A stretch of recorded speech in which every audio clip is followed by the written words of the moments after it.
அப்புறம் auxiliary verb, helping verb அதெல்லாம் பார்த்தோம். ஓகே, இப்போ சிங்குலர் ப்ரொனவுன் எது, ப்ளூரல் ப்ரொனவுன் எது அப்படின்னு சொல்லிட்டு நம்ம தெரிஞ்சுக்கணும் முக்கியமாக. இப்போ சிங்குலர் ப்ரொனவுன்னா ஐ, இதில் ஐ வந்து நான் கொடுக்கல, ஐ அதாவது ஃபஸ்ட் பர்சன் சிங்குலர், ஃபஸ்ட்டு நம்மளை சொல்கிறது. ஓகே, அதுக்கப்புறம் அதுலேயே ப்ளூரல் ப்ரொனவுன் வந்து ஃபர்ஸ்ட் பர்சன் சிங்குலர் வந்து ஐ, செகண்ட் பர்சன் சிங்குலர் வந்து யூ, செகண்ட் பர்சன் சிங்குலர் வந்து யூ, தேர்ட் பர்சன் ப்ளூரல் வந்து தே. ஓகே, இதை நீங்கள் எப்படி ஞாபகம் வச்சுக்கணும்னா, ஃபர்ஸ்ட் பர்சன் சிங்குலர் நம்மளை குறிக்குது, ஃபர்ஸ்ட் பர்சன் சிங்குலர் என்னது ஐ, நான். ஓகே, ஸோ அதுக்கப்புறம் நம்ம கூட யாராவது ஒருத்தங்க இருந்தாங்கன்னா அவங்கள என்ன சொல்லுவோம், ஃபர்ஸ்ட் பர்சன் ப்ளூரல் நாம், அது வந்து என்னது பி.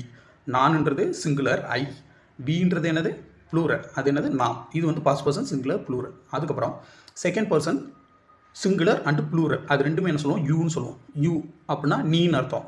ஸோ அது வந்து சிங்குலராக வரும். நீங்கள்ன்றதுக்கும் என்ன சொல்லுவோம், நம்ம யூன்னு தான் சொல்லுவோம். அது வந்து second person singular. So first person singular வந்து ஐ, ஃபர்ஸ்ட் பர்சன் ப்ளூரல் வந்து பி, அதே மாதிரி செகண்ட் பர்சன் சிங்குலர் யூ, அதே மாதிரி செகண்ட் பர்சன் ப்ளூரல் அதுவும் யூ தான். ஓகே, இப்போது இந்த தேர்ட் பர்சன் சிங்குலர் தான் நீங்கள் முக்கியமாக ஞாபகம் வச்சுக்கணும். அது என்னென்னா ஹீ, சி, இட்.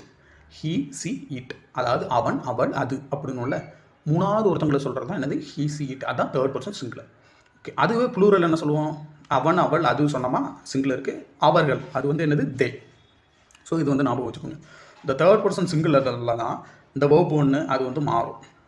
அப்புறம் ஹெல்பிங் வெர்பும் மாறும். எது தேர்ட்